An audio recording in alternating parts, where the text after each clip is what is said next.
Paxtakor jamoasi 12-raqamli darvozada Vladimir Nazarov, 10-chi Roman Papariga, 11-chi Jambuli Jigauri. Paxtakor muxlislari telekameralarning qarama-qarshi tomonida va ular ham yo'l-yo'lakay namoyish etilishi aniq. 2-0. Alijonovdan diagonal uzatma, hujum chizig'iga Sergeyevga atalgan to'p desak mubolag'a bo'lmaydi. Paxtakor futbolchilari to'pni egallab oldi. Sobirxo'jayev to'pni chap tomonga yetkazib beryapti. Flamarion undan uzatma bor. Xavfli vaziyat, zarba yo'llandi va xohlagandek tushmadi. Uchrashuvning 7-daqiqasiga kelib nihoyat maydonda sal jonlanish paydo bo'ldi. Paxtakor futbolchilari unchalik oson bo'lmasligi aniq bugungi o'yinda. Menimcha imkon qadar ancha orqaroqda harakat qiladi. Himoya chizig'i tomonda Sardor to'pni qabul qilib oldi. Zarba yo'llandi Abdurauf Bo'riyev. Bu ikkinchi xavfli vaziyat. Azbek Turg'unboyev ekan. Uzoq yillar davomida terma jamoamiz sharafini himoya qilib kelgan asosiy tarkibda va uning darvozasi oldida hozir tahlikali vaziyat edi. Borib ko'raman dedi. Asrorni yiqilib tush.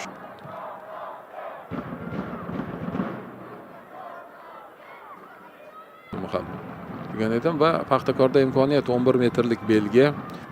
Opurov. Sergeyev hamda Quvvatov. O'ziga xos duel.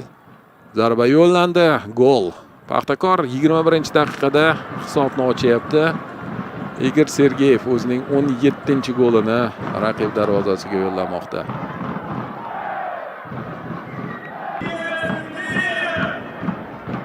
Igor Sergeyev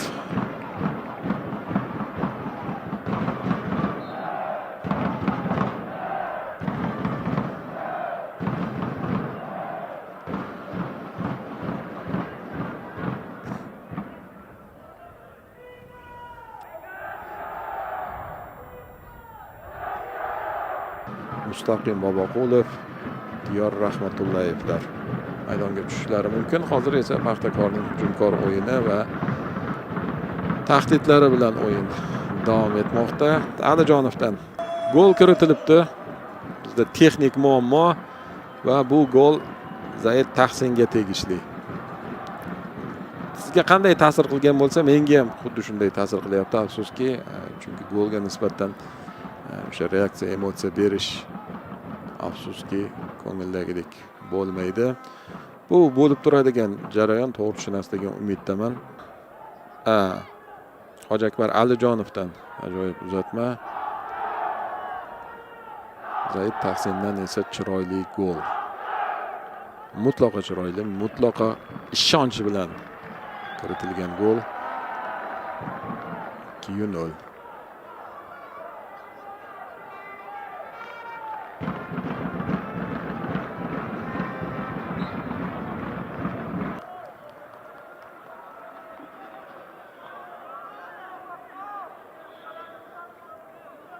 Muhammad Rasul yaxshi harakat qildi.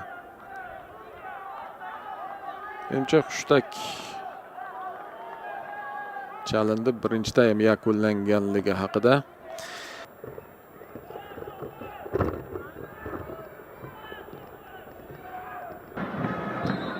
Bo'ldi, vaqt bo'ldi. Vaqtni kutishayotgan deb taxmin qildim. Ikkinchi taymga start berildi. 88-raqamda. O'rnida esa 19-raqamda boya aytib o'tgandik Ilhomjon Kenjaboyev. Xavfli vaziyat Paxtakor tomonidan Azbek Turg'unboyev. Yana ko'rib olamiz. Chap qanotdan uyushtirilgan hujum. Hojimatdan uzatma, Azbek Turg'unboyevdan esa zarba noaniq ketgan. Hojiakbar Alijonov, Hojimat Erkinov, Sardor Sobirxo'jayev, Abdurauf Bo'riyev, Flamarion, Azbek Turg'unboyev, Igor Sergeyev, Kamoliddin Tojiyev bosh murabbiy. Uchrashuv hakami. O'rtaga voy. Muhammad Rasul Abdumajidov qanday og'riqni his qilganligini tasavvur qilish qiyin emas. Shifokorlarsiz masala hal bo'ldi deb aytgan edim. Haqiqiy yigit sabab bo'ladi.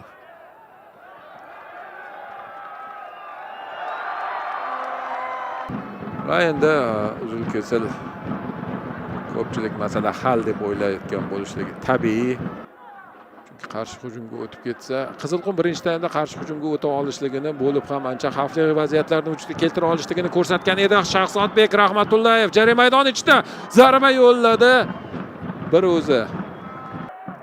Ibrohim Ibragimov maydonga tushgandan so'ng yana bir zarba va zo'r zarba. Salgina noaniq izoh berishga harakat qilaman, lekin boshqa narsa haqida gapirmoqchi edim. Akmal Rustamov yetakchiga qarshi o'yinga shogirdlarni ancha yaxshi tayyorlay olgan. Faqat yana qaytarib aytaman, o'sha ijro masalasi yana 11 metrlikmi? Var ko'rib chiqayotgan ekan. Bekor bo'lish ehtimoli ham bor. Olim To'ychiyevni chaqiryapti. Ruslan Seriziddinov. Xo'sh. Sen Basharni qoldirdi hukmida. Igor Sergeyev, Sanjar Quvvatov uchrashuvda ikkinchi marotaba qarama-qarshilik va bunisi ham Igor Sergeyevning muvaffaqiyati bilan yakunlanyapti. 3-0. 82-daqiqada Paxtakor ikkinchi penaltini ham aniq ijro etish ortidan yirik hisobni qayd etyapti.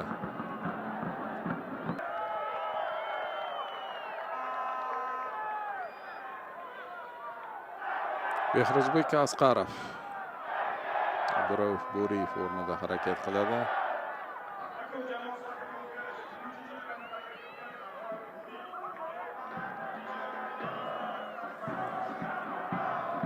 Ikkinchi o'zgarish Bobur Abduxoliqov Sergeyevni almashtirsa kerak. Yaxshi uzatma, Resan Bashar o'zi kirib kelmoqda, zarba yo'lladi, yerlatib Sanjar Quvvatov. Turopov egallab turgan o'rnida qarshilik ko'rsatuvchi ikkita futbolchi bor edi. Bobomurod Bozorov o'zi tepadimi, o'zi tepdi. To'ppa to'g'ri qildi Bobomurod. Hali ham var bilan gaplashyapti va o'yinni to'xtatdi. Paxtakor Qizilqum 3-0. Kannavaraga kim yoqdi, yoqmadi bilmadim-u.